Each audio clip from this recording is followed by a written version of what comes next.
If you are pumping vouchers, pushing school choice and school choice vouchers as a solution to our state's and our nation's education woes, you must be like funded by the Russian government or unduly influenced by Russia or right-wing podcasters.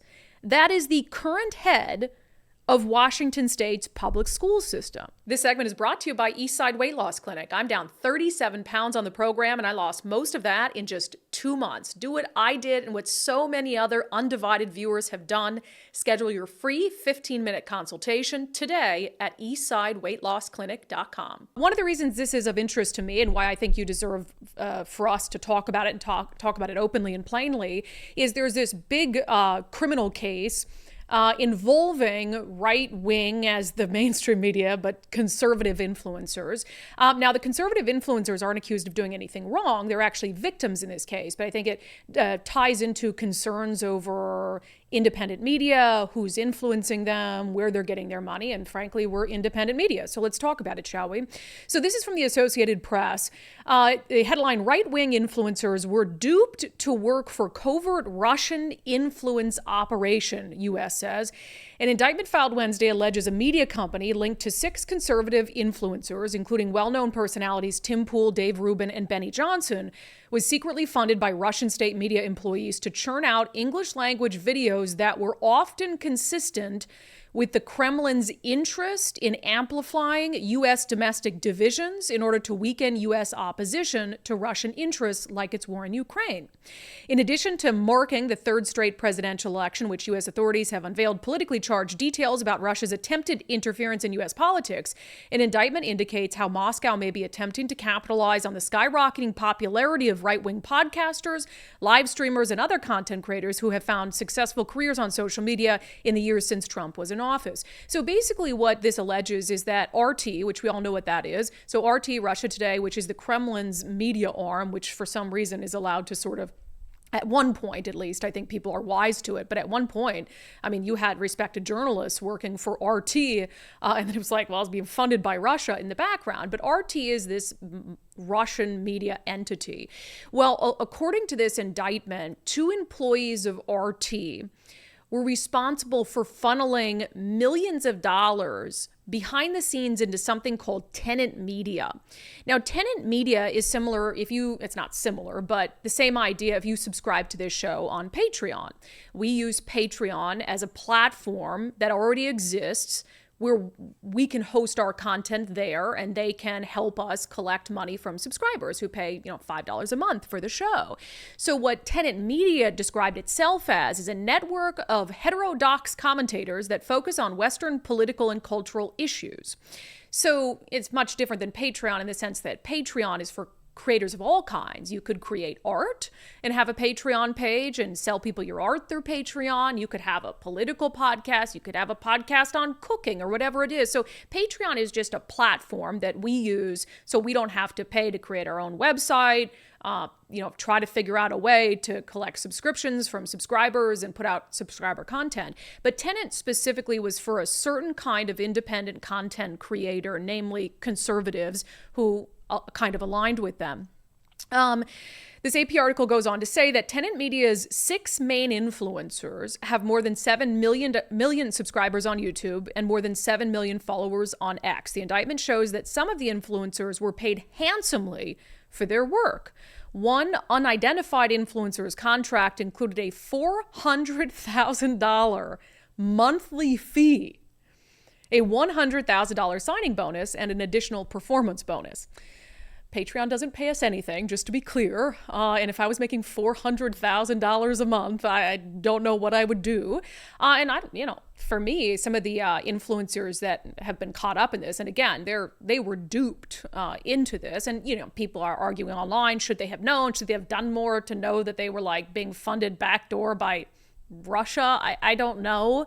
But I don't think it's fair to say you idiots. But, and I'm also not, I really have no opinion on them being paid, one of them being paid $400,000 a month. I mean, they've earned and built massive followings that reach millions and millions of people. And so if they're able to monetize it in that way, fine, but only to find out that they were getting paid that much in part by the Russian government.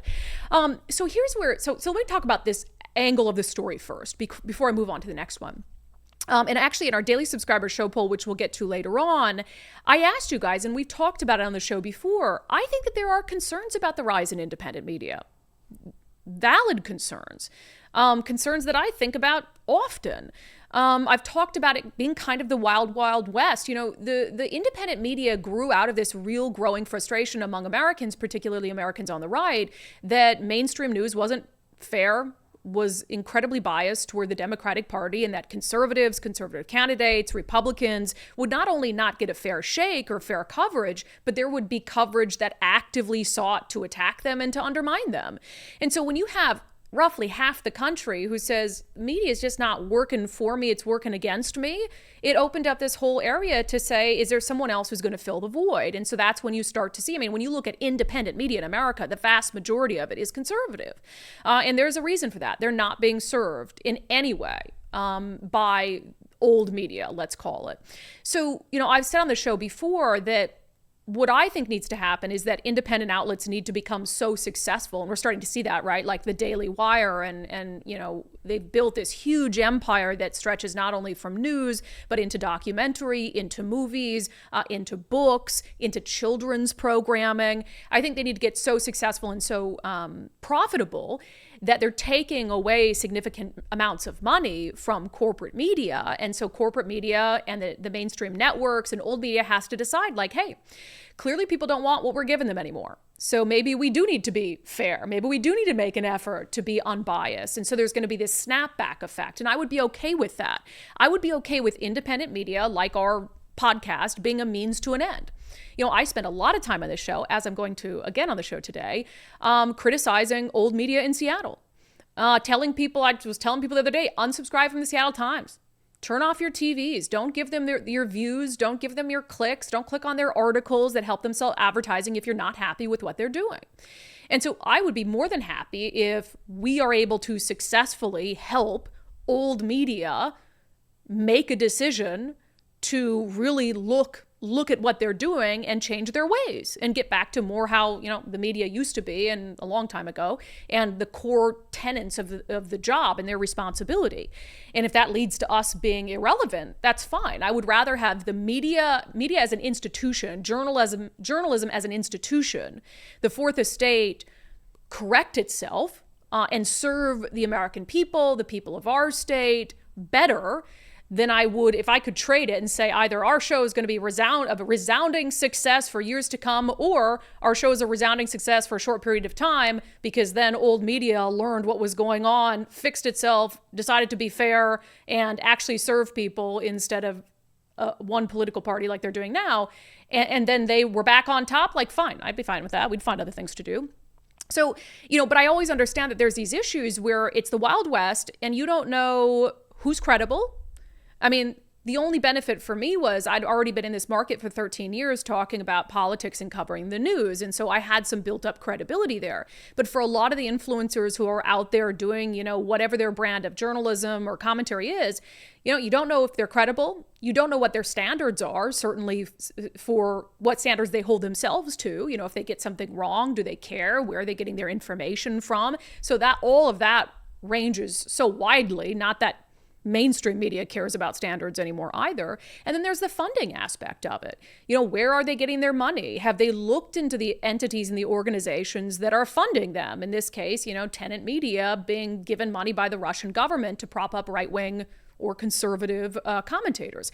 So I want you to know that I see all that. And that's why I made that our daily subscriber poll today, is I'm curious what your concerns are. And I'll give you guys some time to answer that poll if you haven't already on Patreon, Locals, and X. And we'll talk about it coming up in comments at the end of the show. But I think about these things all the time.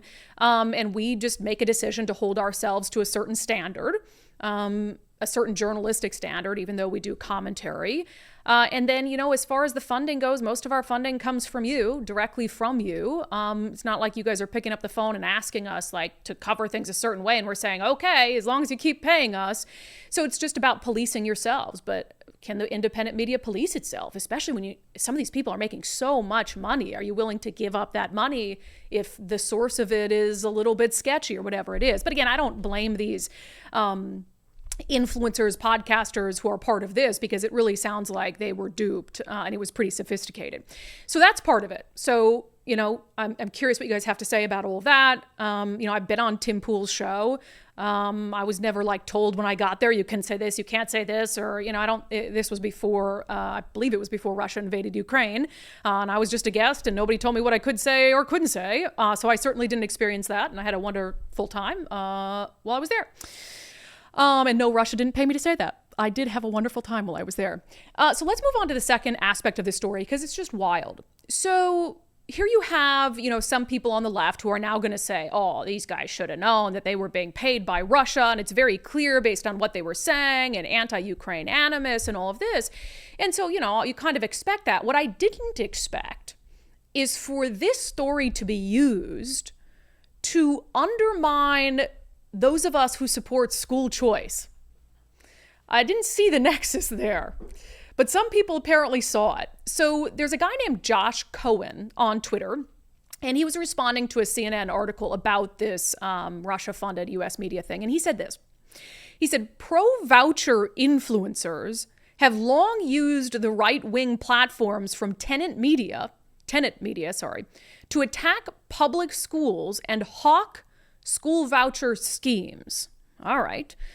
So that's a leap. So basically what he's suggesting is that Tenet Media use these right-wing influencers and force them to take a position as being in favor of school choice. Again, no evidence of that.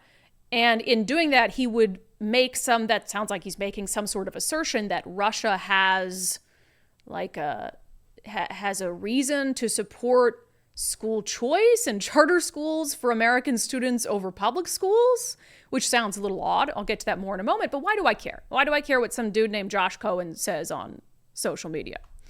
Well, he has written about this. This is sort of his area. He's a professor and senior fellow at Ed Law Center. He's the author of a book called Privateers: How Billionaires Created a Culture War and Sold School Vouchers. So he is very anti-school choice. Very anti-school choice, so much so that he wrote a book about it. Still, well, Brandi, why do you care? Why do you care if some dude who's anti-school choice, who wrote a book about it, has something to say about right-wing influencers? Well, I care because the head of Washington State's public school system apparently cares. Chris Reykdal, the superintendent of public instruction, shared that author's tweet and added this: Russia, right-wing political peddlers, public school vilification, and voucher pumpers. It's organized, and neoliberal silence is complicity. Let me read that one more time. Russia, right-wing political peddlers, public school vilification, and voucher pumpers. It's organized, and neoliberal silence is complicity. Wow. So here you have the head of our state's public school system, who is using some story about an indictment where the Russian government is funneling money to Tenet Media, which is handing that money out to conservative podcasters and influencers for videos and for coverage. And you have the head of our state's public school system who is tying all of that to the reason why some people are pro-school choice and support school vouchers. Think of how crazy that is. Think of how crazy that is. Russia, right-wing political peddlers, public school vilification, and voucher pumpers. It's organized. So he's drawing a direct line. If you are vilifying our public schools, you must be right-wing or tied to Russia in some way. If you are pumping vouchers, pushing school choice and school choice vouchers as a solution to our state's and our nation's education woes, you must be funded by the Russian government or unduly influenced by Russia or right-wing podcasters. That is the current head of Washington State's public school system, who apparently can think of no other reason why anyone would possibly support school choice. He doesn't want to blame himself, right? He doesn't want to blame the state of our education system. So he's like, what do I do? Do the liberal math. Oh yeah, Russia, right wing. We'll blame Russia for the fact that in the city of Seattle, 20 elementary schools might have to close by 2025, a story that we've talked about quite a bit. So that's easier, right? Oh, instead of looking at declining enrollment and we might have to close a bunch of elementary schools, not just in the city of Seattle, but all over the state. That is a direct result in the eyes of the public schools chief, the superintendent of public instruction. That's like Russia tide. Oh, Russia influenced people, podcasters to be anti-school choice. This is crazy. To be pro-school choice. And then that's why parents took their kids out of the schools. And that's why we have to close all these schools. Like nothing at all to do with the sad state of our education system. Nothing at all to do with the fact that in math, science, and English language, our students are failing across the board. That of the 1.1 million students currently enrolled in a Washington public school, only 50% are meeting English language standards, only 39% are meeting math standards, only 43% are meeting science standards, only 83% are graduating, only 69% of students attended school on a regular basis, only 69% had an attendance of 90% or more. And all of that while we're paying $18,000 per pupil. And instead of looking at any of that and saying, well, maybe that's why enrollment is down. Because kids aren't learning and parents realize that. Maybe enrollment is down because we're focusing on political and social agendas and it's bothersome to parents. Not that right-wing podcasters are making that up because they've been paid by Russia to do so. That is like how little, frankly, someone I used to have a little bit of respect for. Chris Reykdal used to come on this show and try to answer our questions, and I at least gave him credit for that. But that's how little he thinks of parents who want to make the best possible decision for their kids when it comes to education. And he wants to say that you would only support school choice, and he's suggesting that in his tweet, if you have been so brainwashed by right-wing Russia-funded influencers, right? Meanwhile, he doesn't want to acknowledge who's influencing him. And who do you think that is? The Washington Education Association. If there's anyone who's brainwashed here, it's the head of our public school system, and he's being brainwashed by the most powerful union in the state, the teachers union. And there's no other possible explanation. Why would you, as someone who's dedicated your life to the education of kids, why would you not want every child and every family to be able to make an educational decision that's best for them? Why would you not want them to be able to decide, hey, maybe public school isn't for my kid, but I'm paying taxes, I'm paying into our school system, so I want a voucher to be able to take my child to a different school that's not a public school where I think that they would excel. If you're an educator at the core, if you care about quality education of kids, why would you be opposed to giving them a choice? If you think the public schools are providing a quality education for kids, if you think public schools are great places to learn, Chris Reykdal, if you think you have fostered and created a public school system that's providing a quality education and that is a good place for kids to learn, then you shouldn't be afraid about opening up another option because parents won't choose it, right? If they have two options and free will as a parent, and you think that our public schools are better, then you should have no concerns because the parent will take their kid to public school.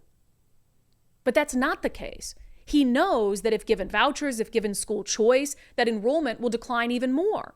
And who's hurt when enrollment declines? The teachers and the teachers union. So the Washington Education Association will never let Chris Reykdal support school choice. They will never acknowledge how bad our public school system is failing. And why would they now? when the head of the public school system is saying the only reason our public schools are failing, the only reason enrollment is down is because Russia gave money to right-wing influencers to convince us all to pull our kids out of public schools. I'll use a line from the Seattle Times editorial board. That makes him unfit. Now, they use that line to talk about his opponent. But I think it's fair to say, the Seattle Times ed board, they endorsed Chris Rakedall because they said that something his opponent said was disqualifying. That he said that he wants more kids going to trade schools and not to universities. And they said that's disqualifying. So that's disqualifying, but this isn't disqualifying? Vilifying parents as dumb, stooges of right-wing propaganda? Give me a break.